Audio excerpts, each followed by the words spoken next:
요한일서로 왔습니다. 자, 사도 요한이 기록한 서신은 이제 요한복음, 그다음에 요한 1, 2, 3서, 그다음에 요한계시록. 뭐 사도 요한도 이 서신서에서 끼치는 영향력이 또 중요성이 뭐 못지않죠. 사도 바울에 비해서. 자, 그렇다면은 오늘 같이 묵상할 영역을 대충 보면은 왜 이 사도가 중요한가? 많은 12사도가 있지만은 사도 요한이 왜 이렇게 중요한 사람인가? 뭐 물론 마지막 계시록을 이제 마무리했다는 그것도 있지만은 다른 뭔가 특별한 게 이 사도한테 있습니다. 두 번째는 이미 베드로 후서에서도 우리가 이제 나눴지만은 이 영주주의를 이해하지 않고서는 이 요한 1, 2, 3서를 이해하기가 좀 힘듭니다. 그래서 베드로 후서보다 더 중요하게 이 영주주의에 대한 배경을 한번 살펴보겠습니다. 마지막으로는 어떤 성경인가, 요한일서는 어떤 속성을 갖고 있는가 한번 보겠습니다. 자, 거기서 따라서 먼저 사도 요한에 대해서 한번 살펴보겠습니다. 자, 우리가 잘 알고 있는 것처럼 사도 요한은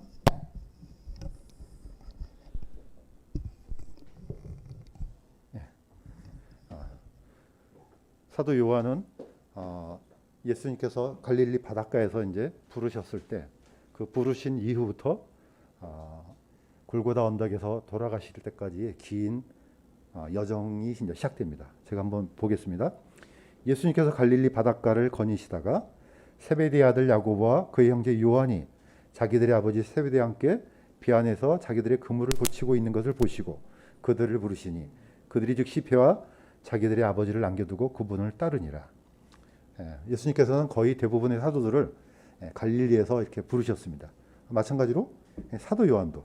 근데 사도 요한은 이제 형제가 있죠. 야고보가 있었고 또 이 사도 야고보는 사도 중에서도 가장 먼저 이제 순교한 사도로 이제 나오죠. 자, 이 야고보 형제와 함께 이제 요한은 배에서 그물 깁는 것을 버려두고 예수님을 따라가기 시작합니다. 자, 어디까지 가느냐? 마지막 예수님께서 십자가에서 돌아가실 때까지 거기까지 이제 따라갑니다. 그러니까 사도 중에서도 유일하게 사도 요한만이 예수님의 마지막 유언과 같은 그런 말씀을 듣고 또 직접 예수님의 죽으심과 또 예수님께서 창에 찔려서 물과 피를 다 쏟은 것을 직접 목격한 사람 중에 하나입니다. 그러니까 이 사도 중에서도 아주 중요한 그런 역할을 감당할 수밖에 없는 그런 위치에 있는 것을 우리가 알 수가 있습니다. 자, 그런데 이 역사적으로 이제 보면은 사도 요한은 성경 안에는 있지 않지만은 우리가 이제 전승을 통해서 보면은 이 사도 요한이 예루살렘을 빠져나와서 이 소아시아 지역으로 이제 이동한 것이 이제 나옵니다. 자, 이미 누가복음에도 나와 있는 것처럼 예수님께서 돌아가신 이후 약 40년이 못 돼서 예루살렘이 로마에 의해서 이제 무너지는 그런 시대가 있었습니다. 정확하게 AD 70년에 의해서 이제 무너질 때 예수님께서는 미리 말씀해 주셨습니다. 너희가 예루살렘이 군대들에게 에워싸이는 것을 보거든 그것의 황폐함이 가까이 이른 줄 알라. 그들이 칼날에 쓰러지고 모든 민족들에게 포로로 잡혀가며 예루살렘은 이방인의 때가 찰 때까지 이방인들에게 짓밟히리라. 물론 먼 훗날에 이런 일이 한 번 더 있겠지만은 역사적인 사건에 의하면은 로마가 예루살렘을 완전히 무너뜨리죠. AD 70년에. 자, 그러면은 우리가 이제 한번 생각해 보면은 그러면 거기 있는 예루살렘 교회 성도들은 어디로 갔을까? 한꺼번에 다 예루살렘이 만약에 로마에 의해서 에워쌌다면은 한 사람도 남김없이 다 죽어야 되지 않겠습니까? 그런데 예루살렘 성도들은 미리 이 말씀을 듣고 다 뭡니까? 페라라는 지역으로 요단강 건너편 쪽으로 이미 미리 빠져나왔다는 그런 전승이 있습니다. 그런데 사도 요한은 이것보다 먼저 예수님의 육신의 어머니 마리아를 모시고 소아시아 지방으로 이동했다고 이제 합니다. 자, 왜 그러면은 사도 요한은 다른 사도와 다르게 예수님으로부터 특별한 명령을 받습니다. 그것은 바로 십자가 밑에서 이렇게 어떻게 보면은 예수님의 육신의 어머니를 부탁하죠. 예수님께서 자기 어머니와 자기가 사랑하는 제자가 곁에 서 있는 것을 보시고 자기 어머니에게 이르시되 여자여 당신의 아들을 보소서 하시고 그 뒤에 그 제자에게 이르되 네 어머니를 보라. 자, 마지막 이제 숨을 거두시기 직전에 그 밑에 누가 있었다겠습니까? 예수님의 육신의 어머니 마리아하고 사도 요한이 있었습니다. 자, 그래서 두 분을 이제 연결시켜 주죠. 자, 보라. 당신의 아들입니다. 자, 보라. 당신의 어머니입니다. 사실 어떻게 보면 이제 이 말씀이 뭡니까? 이제 내 육신의 어머니를 잘 보살펴드려라. 이런 마지막 부탁을 하고 가는 거죠. 자, 사도 요한은 그 말씀을 듣고 이 마리아를 자기 집으로 이제 모시죠. 사실 어떻게 보면은 예수님의 동생들이 있었죠. 야고보도 있고 유다도 있고 또 어떻게 보면 예수님 외에 한 5명 정도가 더 있는데 4명인가 5명 정도 더 있는데 그 동생들이 모시지 않고 사도 요한이 예수님을 모시고 자기 집으로 모셔갑니다. 저는 옛날에 이 장면이 이제 예수님께서 마리아가 이제 연로하고 또 어떻게 보면 인간적인 측면에서 이 마리아를 이렇게 부탁했나 보다 이렇게 생각됐습니다. 그런데 이 요한 일서를 깊이 묵상하다 보니까 물론 그것도 있지만은 더 큰 하나님의 의도가 있다는 걸 좀 깨달았습니다. 자, 예루살렘이 멸망했을 때 이 로마가 예루살렘을 무너뜨리게 되면은 어떤 현상이 일어나느냐? 지금까지 예루살렘 안에 있었던 사람들뿐만 아니고 그동안에 이 예루살렘 이 성전뿐만 아니고 그 안에 있었던 수많은 뭡니까? 구약성경, 이 토라, 그 다음에 산헤드린, 이게 모든 게 다 무너집니다. 자, 그때 하나님께서는 크게 두 종류를 이 예루살렘에서 빼냅니다. 첫 번째가 누구냐? 여기에 이제 이름이 있는데 요하난 벤 자카이라고 유명한 아주 랍비 중에 역사적으로 굉장히 유명한 랍비입니다. 자, 이 랍비가 예루살렘이 로마 군대한테 에워싸이니까 그 안에 어떻게 보면은 아주 강성파들이 예루살렘 안에 있는 모든 사람들을 장악하기 시작합니다. 그래서 어느 누구도 만날 수도 없고 함부로 나갈 수도 없고 로마 군대하고 어떤 협상을 벌일 수 없습니다. 자, 이때 죽음을 가장해서 베스파시아누스 황제를 만납니다. 아니, 그때는 황제가 아니죠. 장군을 만나죠. 자, 만나서 한 얘기가 뭐냐면은 바로 당신이 이 네로를 이어서 나중에 반드시 황제가 될 것이다. 이렇게 얘기를 해주죠. 그러니까 베스파시아누스 황제는 이미 네로의 명령을 받고 왔는데 갑자기 네로 다음에 자기가 황제가 된다 그래요. 어느 누구도 그 생각을 한 사람도 없고 자기 스스로도 그 생각을 가지지도 못했어요. 왜냐? 이 베스파시아누스 다음에 갈바, 오토, 비텔리우스 세 사람이 연달아서 이 황제 자리에 오릅니다. 자, 그러니까 그 얘기를 하니까 깜짝 놀라죠. 자, 그러면서 부탁을 합니다. 어떤 부탁을 하느냐? 이스라엘에서 예루살렘에서 좀 떨어진 데 가면은 야브네라는 곳이 있습니다. 얌니아라고 하고요. 자, 그곳에 작은 마을이 있는데 그 마을을 무너뜨리지 말라고. 그곳에 작은 학교를 세울 테니까 그것만큼은 보존해 달라고 부탁을 합니다. 또 한 가지는 가말리엘 가문을 보존시켜 달라고 합니다. 그 말은 뭐냐? 가말리엘은 뭡니까? 이 유대인들 중에서도 어떻게 보면 이 산헤드린의 중심입니다. 자, 이 베스파시아누스 황제는 이 약속을 해주고 떠납니다. 자기 아들한테 이제 넘겨주고 가죠. 자, 그랬더니 얼마 되지 않아서 과연 네로가 죽고 나중에 3명의 황제가 연달아 죽고 결국은 베스파시아누스 황제가 로마 원로에 의해서 황제로 추대가 되죠. 자, 자기 아들한테 이제 맡기고 이제 떠나갑니다. 자, 그래서 어떻게 보면은 이 예루살렘 안에서 우리가 지금 현재 우리가 지금 보고 있는 성경 있잖아요. 이게 어떻게 나왔겠습니까? 유대인들이 가지고 있는 토라가 보존이 안 되면은 이건 번역이 안 됩니다. 하나님께서는 중요한 임무, 어떻게 보면은 임무는 아니지만은 하나님께서는 그 토라의 중요성을 아시고 이 가말리엘 이 뭡니까 가문을 보존시킨 게 있습니다. 자, 그래서 그들의 후예들이 지금 어떻게 보면 오늘날 유대인들 이 하시딤들 토라를 지금까지 보존하고 어쨌든 뭐 메시아를 지금은 믿지는 않지만은 바로 그들이 가지고 있던 이 문서 때문에 이 성경 때문에 오늘날 어떻게 보면 우리가 이 귀한 말씀을 접하게 된 그런 통로가 될 수가 있습니다. 자, 또 한 가지는 아까 얘기했던 것처럼 사도 요한이 누구를 모시고 갑니까? 예수 그리스도의 육신의 어머니 마리아를 모시고 예루살렘을 빠져나옵니다. 자, 이게 왜 중요한 일이냐면요. 지금 이 요한일서의 배경이 바로 영주주의입니다. 이 영주주의는 그냥 단순히 어떤 단순한 이단이 아니고 그야말로 뭐 통일된 교리도 없지만은 아주 심각한 타격을 준 그런 어떻게 보면은 이 사탄의 교묘한 속임수가 뭉쳐 있는 아주 치명적인 그런 뭐 이단이라고 할까요? 이제 그런 어떤 단체로 보면 됩니다. 자, 그런데 이 영주주의가 초대교회를 침투해서 가장 먼저 뭘 혼란시킵니까? 예, 하나님께서 보내신 예수 그리스도를 혼란시킵니다. 자, 그들이 가지고 있는 무장된 헬라 철학에서 바탕으로 만들어진 그 이상한 교리를 이 작동을 시키게 되면 어떻게 되냐면은 예수님께서 육신을 입고 오지 않았다. 어떻게 하나님께서 육신을 입고 왔느냐? 예, 이런 교리가 처음에는 황당무계하게 들리겠지만은 초대교회 때는 이게 어떻게 보면은 많은 사람들이 혼동스러워했던 그런 교리 같아요. 자, 이것을 잠재울 수 있는 가장 강력한 증인이 바로 사도 요한입니다.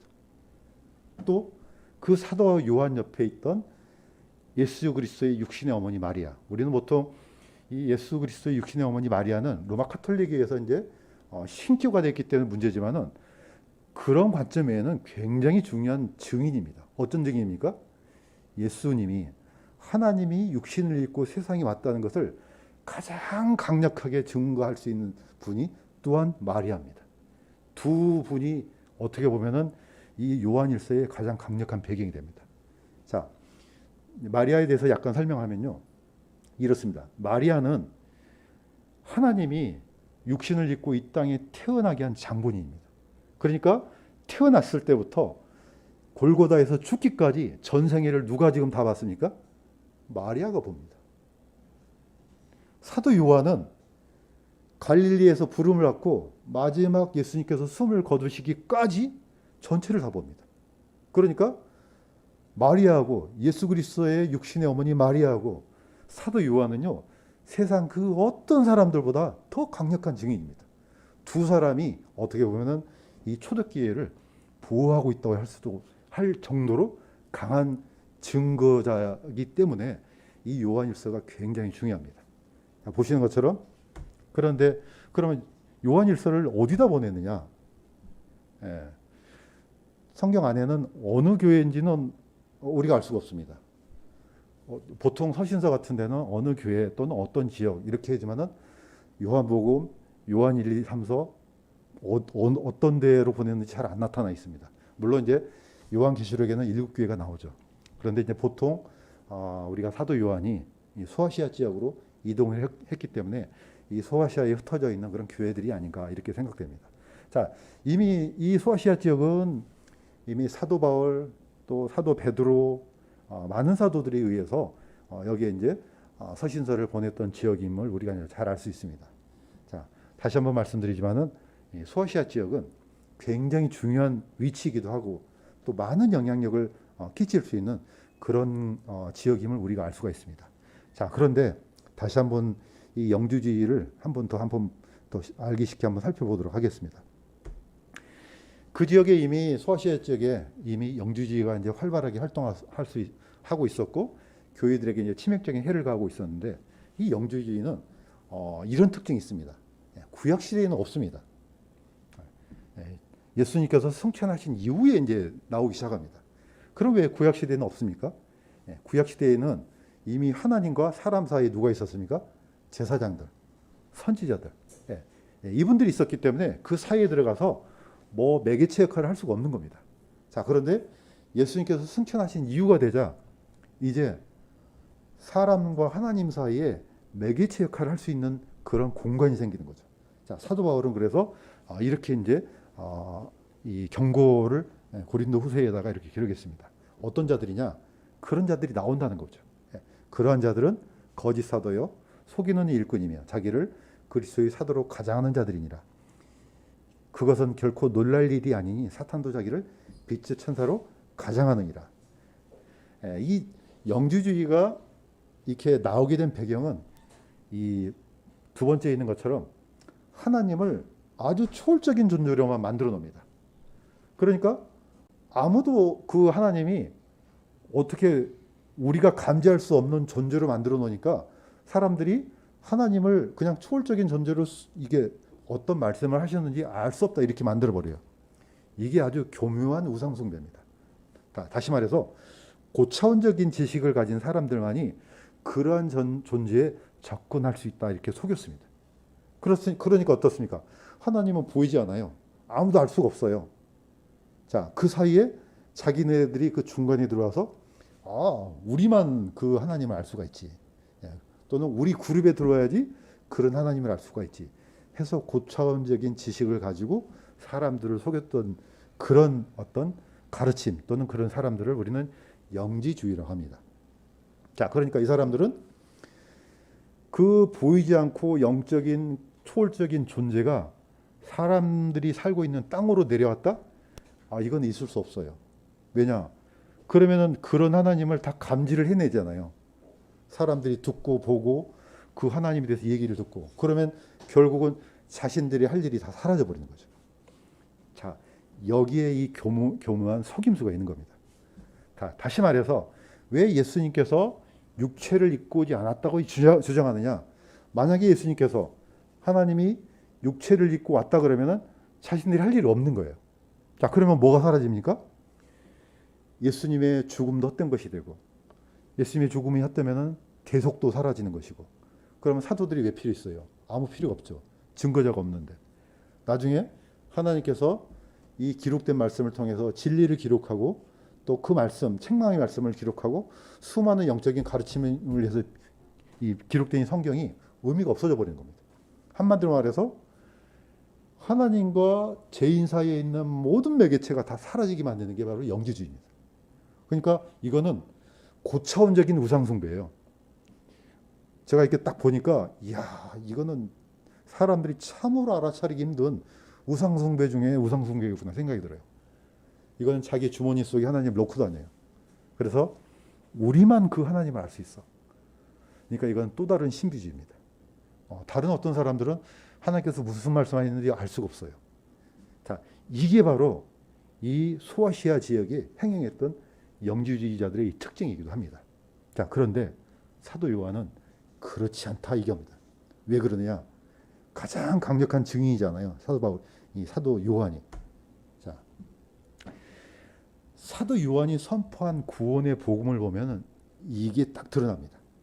자, 사도 요한은 요한복음, 요한 1, 2, 3서 요한계시록을 기록했잖아요. 이미 요한복음 1장에 이렇게 됐습니다. 그분을 받아들인 자들, 예수 그리스도를 영접하는 자들, 그분의 이름을 믿는 자들에게는 다 하나님의 아들이 되는 권능을 그분께서 주셨으니 이는 혈통으로나 육신의 뜻으로나 사람의 뜻으로 나지 않냐고 오직 하나님에게서 태어난 자들이니라. 자, 그러면 어떻게 하나님의 자녀가 되느냐? 영지주의자들은 고차원적인 지식을 통해서 된다 그랬지만 사도 요한은 아니다. 누구든지 예수 그리스도를 영접하기만 하면은 바로 하나님으로부터 태어난다. 이걸 먼저 줬죠. 자, 영지주의자들은 그 고차원적인 하나님, 초월적인 하나님이 어떻게 사람들이 감지할 수 있느냐? 그런데 사도 요한은 감지할 수 있도록 육신으로 오셨다 이렇게 합니다. 자, 그래서 이제 요한복음 1장 14절에 보면 이렇게 되어 있습니다. 말씀이 육신이 되어 우리 가운데 거하심에 우리가 그분의 영광을 보니 아버지의 독생하신 분의 영광이요 은혜와 진리가 충만하더라. 영지주의자들 입장에서는 황당무계한 일이에요. 왜냐하면 하나님이 이 땅에 내려온다고 이 죄 많은 이 육신을 입고 이건 말이 안 되는 소리예요. 그런데 사도 요한은 그분이 육신이 되셨다 이렇게 합니다. 또 더 강력한 증거는 뭡니까? 사도 요한이 봤잖아요. 예수께 이르러서는 자, 로마 군병들이 예수님의 이제 옆구리를 이제 찌르잖아요. 그러니까 그 전에 이미 이제 숨이 있는지 없는지 살펴보려고 하니까 이미 돌아가신 거예요. 그래서 다리를 꺾지 않고 놔뒀어요. 그 다음에 한 번 더 확인 사살하죠. 옆구리를 찌르니까 물과 피가 나오더라. 옆구리와 피가 나올 수 있는 이 신체 구조는 어디입니까? 심장이에요. 심장. 거기를 찌르니까 모든 것이 다 쏟아진 겁니다. 분명히 돌아가셨다. 자, 사도 요한은 하나님이 육체로 오신 하나님이 분명하게 돌아가신 것을 자기 눈으로 확인했습니다. 그런데 영지주의자들은 이게 있을 수 없는 일이에요. 어떻게 하나님이 죽어요? 신은 죽을 수 없어요. 그런데 사도 요한은 죽었다고 얘기해요. 죄가 없는 하나님이 육체로 오셔서 돌아가셔야만이 우리 죄가 대속이 되는 겁니다.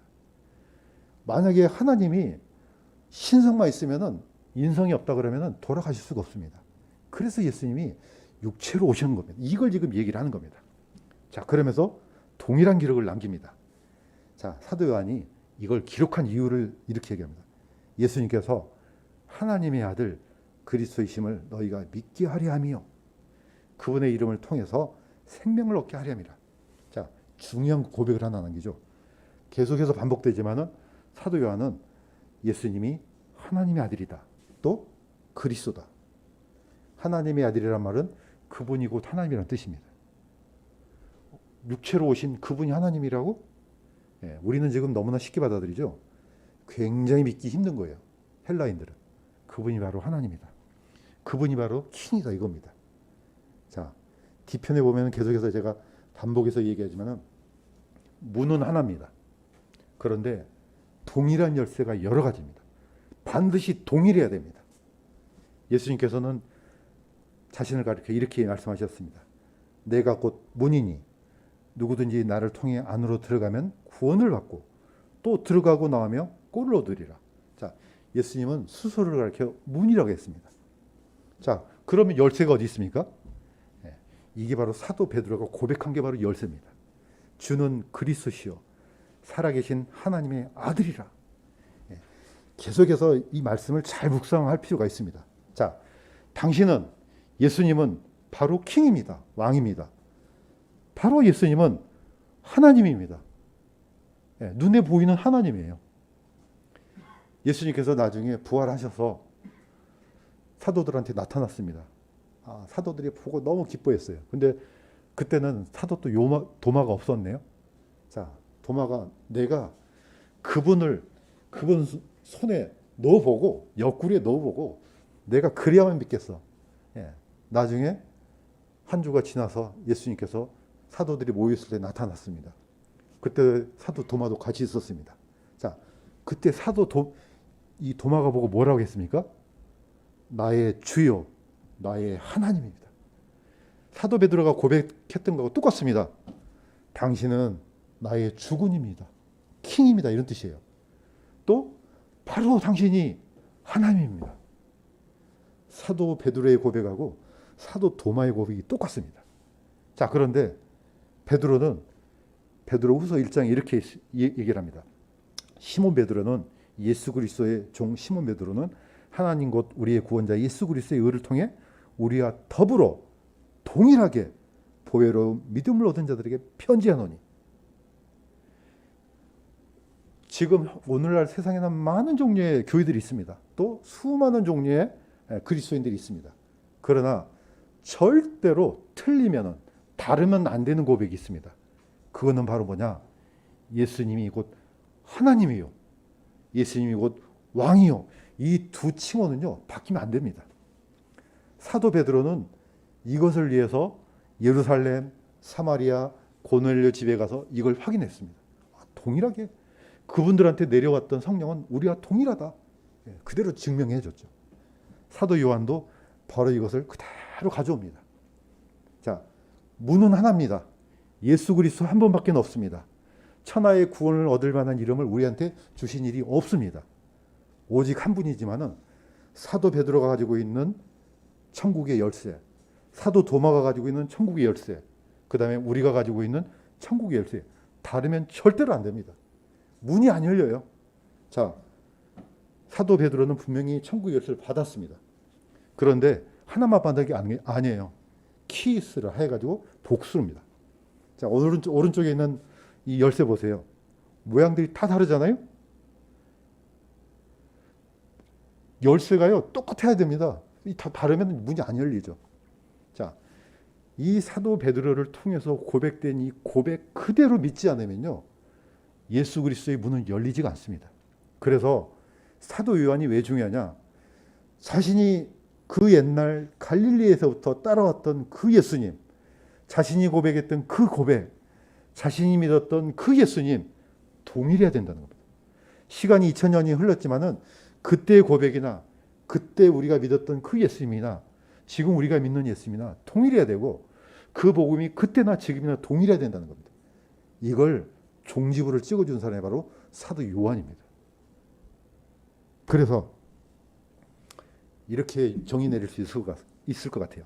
그러면 사도 요한일서는 어떤 속성을 갖고 있느냐? 예, 이게 굉장히 중요합니다. 그분은 육체로 오셨다. 예, 저기 초월적인 존재가 아니고 우리가 살고 있는 이 땅에 오셨다. 그래서 요한일서 첫머리에 아예 무슨 인사 한 마리가 오고 다 필요 없습니다. 아예 그냥 단도직입적으로 이렇게 얘기합니다. 처음부터 계셨던 그것, 즉 생명의 말씀에 관해는 그것을 우리가 들었고 우리 눈으로 보았으며 자세히 살펴보았고 우리 손으로 만졌노라. 자, 다시 말해서 사도 요한은 예수님을 눈으로 보았고 자세히 살펴보았고 그분의 말씀을 들었고 내 손으로 만졌다, 이런 뜻입니다. 그러니까 이 말은 뭡니까? 그분이 우리랑 똑같은 몸을 입고 이 땅에 사셨어, 이겁니다. 영주주의자들은 까무러칠 내용이에요. 아니, 그분이 하나님이라고? 아, 당연하지. 그분이 하나님이. 단 우리와 같은 육신을 갖고 있었지만 죄는 없는 분이야. 이미 성경에서 이제 그렇게 가르치고 있죠. 자, 예수님은 우리랑 똑같은 감정을 갖고 계세요. 배고프셨죠? 고통스러워했죠? 그 다음에 성경에서 가장 짧은 구절, 예수님께서 우시더라. 예, 이 장면은 누굽니까? 나사로가 죽었을 때 이 비통해 하는 장면이에요. 자, 예수님은 모든 사람들이 죽을 때, 야, 죄로 인해서 이렇게 죽어가는구나. 예, 그걸 보고 우셨어요. 그러니까 감정이 동일한 거예요. 자, 우리가 초월적인 하나님이라고 믿고 있지만은 그분이 우리와 동떨어진 분이 아니란 거예요. 우리는 하나님의 형상으로 만들어졌기 때문에 물론 능력에 있어서는 그야말로 어떻게 비교할 수 없지만은 우리가 그분과 근접할 수 있는 건 뭡니까? 교감할 수 있다는 겁니다. 그분이 느끼고 있는 거, 그분이 보는 거, 또 그분이 아파하는 거 동일하다는 겁니다. 사도 요한이 보았던 거, 이거 마지막으로 한 번 더 하겠습니다. 사도 요한은요, 예수님께서 물과 피를, 우리와 똑같은 몸을 갖고 있다는 걸 직접 눈으로 확인했습니다. 자, 갈릴리에서부터 예수님 말씀을 듣고 따르고 같이 먹고 같이 자고 같이 기뻐하고, 예, 말씀 선포할 때 같이 따라다니고 다 봤습니다. 자, 마지막 십자가에서 숨을 거둘 때 예수 그리스도의 육신의 어머니 마리아를 맡기는 순간까지 다 봤습니다. 보니까 진짜 사람 맞네? 단 뭐냐? 우리와 똑같은 사람이 아니고 그분이 하나님이시다는 겁니다. 하나님이 우리와 똑같은 몸을 입었네? 네, 이걸 지금 가장 강력하게 증거한 사람이 바로 사도 요한이라는 겁니다.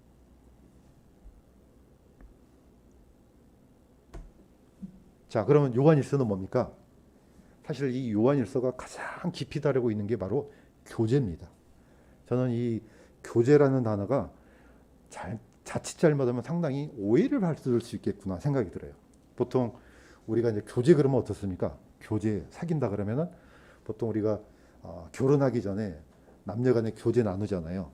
그러면은 교제를 잘 나누다가 나중에 결혼하잖아요. 이게 이제 우리가 일반적으로 아는 그림이에요. 그런데 성경에서 말하는 교제는 그런 게 아닙니다. 물론 그것도 교제지만은 순서가 달라요. 사도 요한이 말한 교제는 마치 이겁니다. 결혼한 다음에 교제가 이루어져요. 우리는 교제 끝에 결혼하잖아요. 근데 성경적인 관점에서는 결혼한 다음에 교제가 이루어져요. 이 뭡니까? 아주 오래전에 몇 달 전인가 몇 주 전에 제이가 저한테 그러더라고요. 저하고 이제 집사람하고 이 얘기를 다정하게 하니까 걔 입장에서는 저 사람 두 사람이 무슨 관계지? 자기가 볼 때는 굉장히 특별한 관계 같아요. 근데 왜 저렇게 둘이가 뭔 관계인데 이렇게 얘기를 다정스럽게 하지? 이제 그게 궁금했던 것 같아요. 그래서 저한테 와서 하는 얘기가, 우리 엄마 아빠는 같은 집에서 사는데 혹시 저분이랑 같은 집에서 살아요? 그러더라고요. 다시 말해서 결혼한 상태예요, 이 말이에요 지금. 그래서 우리 같이 살아, 이렇게 얘기를 했어요. 사도 요한이 말한 교제는 바로 그겁니다. 같은 집에 사는 겁니다. 이걸 보고 동행이라고 합니다. 동행. 이 교제는 이런 사귐하고는 약간 다릅니다. 자, 사도 요한은 지금 그 얘기를 합니다. 우리가 보고 들은 것을 너희에게 밝히 드러내면 너희 또한 우리와 교제하게 하려니니 참으로 우리의 교제는 아버지와 함께하는 것이며 그분의 아들 예수 그리스도와 함께하는 것이라. 사실 구원받아야지 교제가 일어나는 겁니다. 교제에서 구원받는 게 아니고. 다시 말해서 요한일서는 구원받은 이후에 성화에 대한 가르침이에요. 어떻게 구원받으라 이게 아니고, 구원받았느냐? 그러면 이런 교제가 이루어져야 돼, 이겁니다. 이것을 이제 우리는 동행 이렇게 하죠. 옛날에 한번 여러 번 반복했지만은 메시아닉주 교회 갔을 때 제 인상에 가장 지금도 남는 장면이, 예배가 다 끝났을 때 각자 부부가 또 그 목사님, 이게 랍비라 그러죠. 랍비하고 사모님이 섰는데 그냥 선 게 아니고 긴 뭐라 그럽니까? 찌찌트라 그러죠. 유대인들은 그걸 찌찌트라 그러거든요. 그걸 하나를 둘러써요. 이렇게 머리를 맞대고 이렇게 둘러써요. 무슨 뜻이겠습니까? 우리는 한 장막에 거한다, 이런 뜻입니다. 결혼식을 할 때도 장막 아래서 합니다. 유대인들은. 우리는 한 장막 안에 거한다. 이게 바로 동행이라는 것. 이렇게 동행하고 있느냐? 자, 사도 요한은 이걸 강조합니다. 만일 우리가 빛 가운데서 거리면 우리가 서로 교제하고 그분의 아들 그리스도의 피가 모든 죄에서 우리를 깨끗하게 하느니라. 요한일서를 히브리서처럼 단번 속죄에다 끼워 맞추려고 그러잖아요. 절대로 안 풀어집니다. 저도 이런 오해를 했어요. 아니, 예수님께서 단번에 다 끝내셨는데 여기는 또 무슨 피가 또 나오네? 이거 잘못 기록된 게 아닌가? 사도 요한은 지금 그 얘기를 하는 게 아니에요. 무슨 뜻입니까? 마치 우리가 결혼할 때 결혼 반지 끼잖아요. 자, 결혼할 때 반지를 끼워줄 때 그건 딱 한 번 처음 일어난 일이에요. 자, 그런데 끼고, 오늘은 내가 안 끼고 했네. 자, 반지를 끼는 것은 뭡니까? 나는 당신한테 속했습니다. 우리는 부부예요. 자, 그걸 상징하는 거예요. 그러니까 어떤 일이 있을 때 서로 감정이 안 맞을 때 뭘 봅니까? 아, 나는 결혼한 사람이지. 예, 이게 어떻게 보면 일종의 예수 그리스도의 피는 물론 단번에 흘려서 우리의 영원한 속죄를 끝냈지만은 여전히 지금도 그 혈육이 발성되고 있다는 겁니다. 어디에서? 하늘에서. 그래서 어떻게 보면은 예수 그리스도의 그 보혈 때문에 지금 하나님의 심판이 지연되고 있다고 저는 생각돼요. 당장에 가서 하나님께서 죄 짓는 사람마다 다 징벌을 하고 싶지만은 여전히 그리스도의 피가 막고 있다고 저는 보고 있습니다. 이게 바로 뭡니까? 교제 안에 있는 겁니다. 우리가. 예수 그리스도의 피 안에 있는 겁니다. 여전히. 그래서 그 피가 우리를 보호하고 있다는 겁니다. 자, 나의 어린 자녀들아, 내가 이것을 너에게 쓰는 것은 너희가 죄를 짓지 아니하게 하렴이라. 자, 기록한 목적은 뭡니까? 너희가 지금 동행하고 있느냐? 예수님과 같이 살고 있느냐? 그러면은 되도록이면은 죄를 짓지 마라, 이겁니다. 그런데 비록 혹시라도 죄를 지어도 염려하지 마. 이걸 잘못 오해하면 안 됩니다. 뭐 다 끝났어. 우리는 이제 예수님을 통해서 구원받았어. 그러니까 어떤 죄를 저질러도 상관없어. 이렇게 악하게 활용하지 말라는 겁니다. 그런 뜻이 아니고 혹시라도 우리가 연약해서 죄를 졌다 할지라도 우리한테 누가 있다고요? 변호자가 있다. 여전히 예수 그리스도께서 변호자로 계신다. 자, 지금도 예수 그리스도의 보혈의 피가 하나님 앞에 놓여 있다는 겁니다. 바로 그렇기 때문에 우리가 여전히 하나님의 심판을 어떻게 보면 피하고 있다고 봅니다. 물론 이 땅에서. 물론 우리의 신분은 예수님 안에서 변했어요. 의의 신분을 얻었지만은 우리의 육신은 여전히 죄의 속성 아래에 있는 겁니다. 그래서 이것을 잘못 오해해서 영주주의자들처럼 나는 고차원 지식을 얻었어. 그러니까 뭐 이 성경 이거 필요 없는 거야. 또 뭐 책망의 말씀 나는 그거도 상관없지. 이렇게 살아서는 안 된다는 것을 가르쳐 주는 게 바로 요한일서입니다. 자, 마지막은 요한일서는 그리스도인의 정체성을 강조하는 성경입니다. 다시 한번 말씀드리지만 사도 요한은 요한복음, 요한 1, 2, 3서, 요한계시록 어떻게 보면 이 세 가지 그룹을 기록하죠. 자, 이 미국의 저명한 이 워런 위어스 목사님은 이렇게 얘기를 하더라고요. 뭐냐? 요한복음은 구원을 위한 성경이다. 요한 1, 2, 3서는 성화를 위한 성경이다. 계시록은 영화를 위한 성경이다. 이 세 종류의 구분을 이렇게 이제 지어놨습니다. 저도 보고 야, 이게 대단하신 어떻게 보면 영적인 그런 통찰력이구나. 보니까 사실 요한복음은 예수님의 초림부터 돌아가시기까지 이스라엘에서 일어났던 일들을 기록한 성경입니다. 요한 1, 2, 3서는요 벗어납니다. 예수님께서 승천하신 이후에 일어난 문제점을 다루는 성경입니다. 요한계시록은 예수님의 다시 오심을 다루는 성경입니다. 그러니까 어떻게 보면 사도 요한이 아주 길목길목마다 굉장히 중요한 메시지를 이제 남겨놓죠. 자, 그러면서 이제 요한일서를 마무리하면은 이겁니다. 다시 한번 강조하지만은 너희가 하나님의 자녀냐? 구원받은 성도냐? 그렇다면은 하나님의 장막 안에 같이 살고 있는 거다. 혼자서 떨어져서 사는 것이 아니고 같이 살고 있는 거다. 지금 같이 동행하고 있는 거다. 그렇다면은 정체성이 어떻게 되느냐 이거 이야기합니다. 제가 읽어보겠습니다. 세상에 있는 것들을 자랑하지 말라. 어떤 사람이 세상을 사랑하면 아버지의 사랑이 그 속에 있지 아니하니 세상에 있는 모든 것 즉 육신의 정욕과 안목의 정욕과 인생의 자랑은 아버지에게서 나지 아니하고 세상에서 나느니라. 다시 말해서 하나님의 자녀로 동행하고 있느냐? 그러면은 그 세상 거기다가 포커스를 맞춰서 살 수 없다 이겁니다. 자, 두 번째는 누구든지 하나님에게서 난 자는 죄를 범하지 아니하나니 이는 그분의 씨가 그 속에 머물러 있기 때문이라. 그는 하나님에게서 났으므로 죄를 지을 수 없느니라. 이걸 문자 그대로 보면요 굉장히 심각해집니다. 왜냐하면 이 문자대로 보면요 하나님한테 난 사람은 아예 죄를 지을 수 없는 것처럼 보입니다. 6절, 9절 이렇게 되어 있습니다. 그래서 어떤 사람들은 자기 체면을 겁니다. 예수님께서 세상 죄를 짊어지고 가셨기 때문에 나는 죄가 없어. 이렇게 얘기를 합니다. 그러면 이 속에 안에 있는 죄는 뭐예요? 이거는 내가 짓는 게 아니야. 죄가 나하고 상관없는 죄가 짓는 거야. 이런 식으로 자기 체면을 겁니다. 이렇게 해서 만들어진 이단들이 있습니다. 동일한 사도 요한이 기록한 요한일서 3장 9절하고요. 아까 읽었던 사도 요한일서 2장 1절은 그러면 충돌을 일으킵니다. 자, 자녀들아, 비록 우리가 죄를 짓지 않아야 되지만은 죄를 짓는다 할지라도 우리한테는 변호자가 있다. 이렇게 했는데 이 말씀하고 충돌을 일으키잖아요. 그러면은 전체적인 개념으로 봤을 때 그럼 우리가 죄를 안 지으면요 하나님께서 우리를 뭐 때문에 징계하시겠어요?